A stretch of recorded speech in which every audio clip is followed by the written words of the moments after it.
Chapter 116. The Pardon. The next day, Danglars was again hungry. Certainly the air of that dungeon was very provocative of appetite. The prisoner expected that he would be at no expense that day, for like an economical man he had concealed half of his fowl and a piece of the bread in the corner of his cell. But he had no sooner eaten than he felt thirsty. He had forgotten that. He struggled against his thirst till his tongue clave to the roof of his mouth. Then, no longer able to resist, he called out. The sentinel opened the door. It was a new face. He thought it would be better to transact business with his old acquaintance, so he sent for Peppino. "Here I am, Your Excellency," said Peppino with an eagerness which Danglars thought favorable to him. "What do you want?" "Something to drink. Your Excellency knows that wine is beyond all price near Rome." "Then give me water," cried Danglars, endeavoring to parry the blow. "Oh, water is even more scarce than wine, Your Excellency. There has been such a drought." "Come," thought Danglars, "it is the same old story." And while he smiled as he attempted to regard the affair as a joke, he felt his temples get moist with perspiration. "Come, my friend," said Danglars, seeing that he made no impression on Peppino. "You will not refuse me a glass of wine? I have already told you that we do not sell at retail." "Well, then let me have a bottle of the least expensive." "They are all the same price." "And what is that?" 25,000 francs a bottle." "Tell me," cried Danglars, in a tone whose bitterness Harpagon alone has been capable of revealing, "tell me that you wish to despoil me of all. It will be sooner over than devouring me piecemeal." "It is possible such may be the master's intention." "The master? Who is he?" "The person to whom you were conducted yesterday." "Where is he?" "Here." "Let me see him." "Certainly." And the next moment Luigi Vampa appeared before Danglars. "You sent for me?" he said to the prisoner. "Are you, sir, the chief of the people who brought me here?"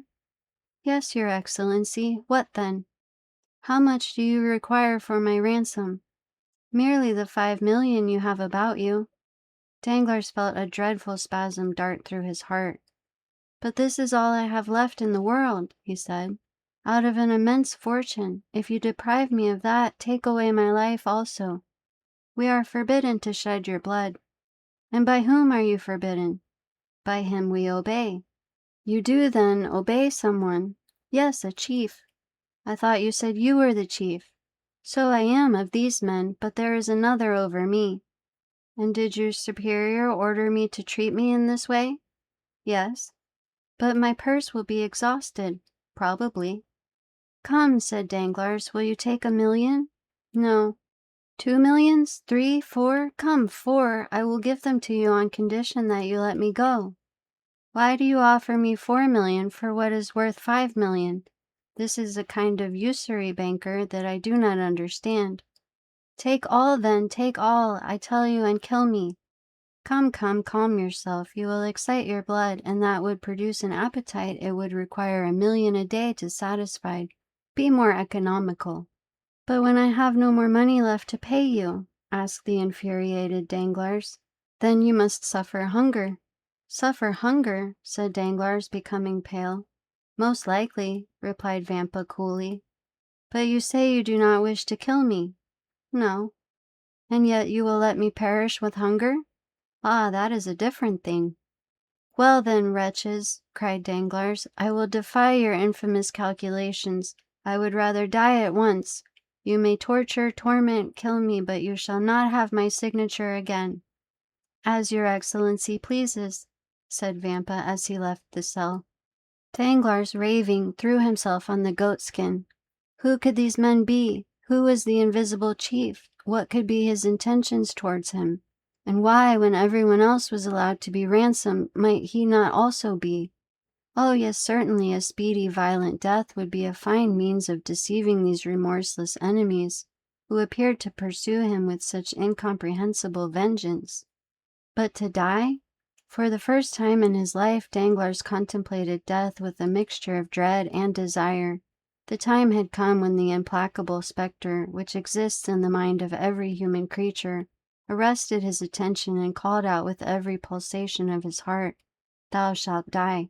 Danglars resembled a timid animal excited in the chase. First it flies, then despairs, and at last, by the very force of desperation, sometimes succeeds in eluding its pursuers.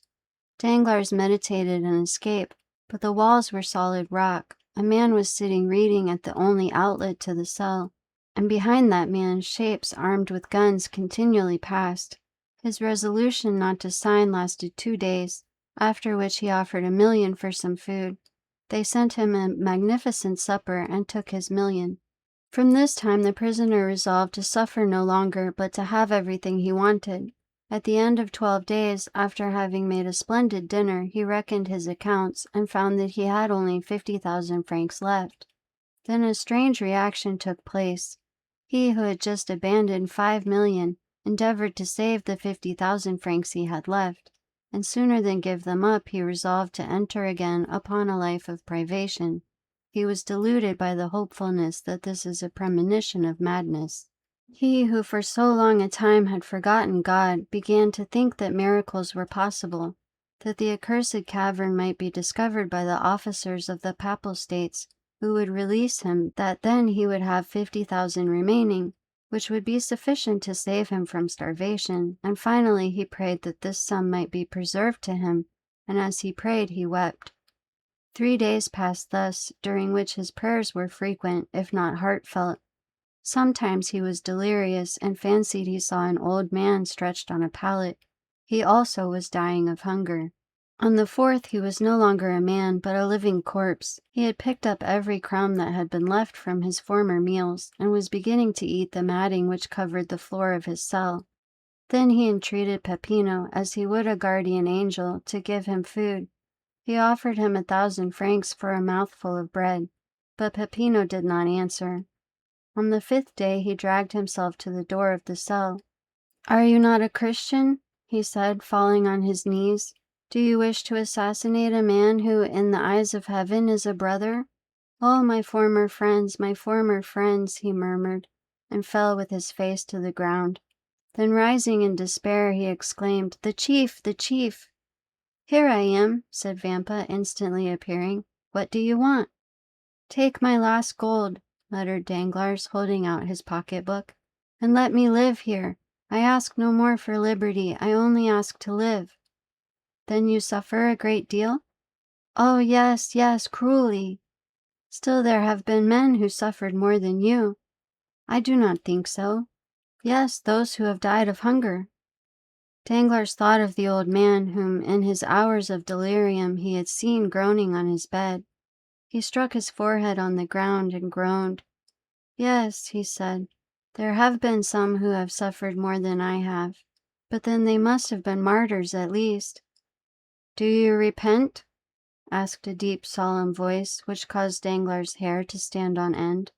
His feeble eyes endeavored to distinguish objects, and behind the bandit he saw a man enveloped in a cloak, half lost in the shadow of a stone column.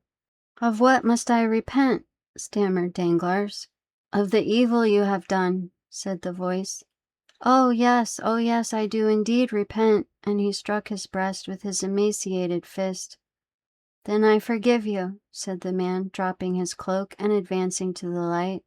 "The Count of Monte Cristo," said Danglars, more pale from terror than he had been just before from hunger and misery.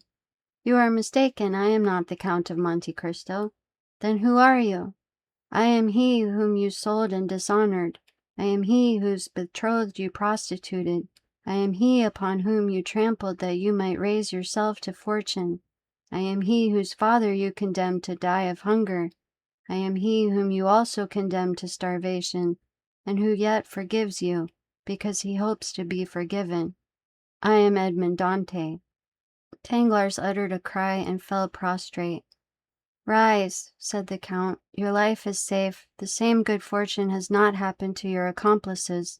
One is mad, the other dead. Keep the 50,000 francs you have left. I give them to you. The 5,000,000 you stole from the hospitals has been restored to them by an unknown hand. And now eat and drink. I will entertain you tonight. Vampa, when this man is satisfied, let him be free." Danglars remained prostrate while the Count withdrew. When he raised his head, he saw disappearing down the passage nothing but a shadow, before which the bandits bowed. According to the Count's directions, Danglars was waited on by Vampa, who brought him the best wine and fruits of Italy. Then, having conducted him to the road and pointed to the post-chaise, left him leaning against a tree. He remained there all night, not knowing where he was. When daylight dawned, he saw that he was near a stream. He was thirsty and dragged himself towards it. As he stooped down to drink, he saw that his hair had become entirely white.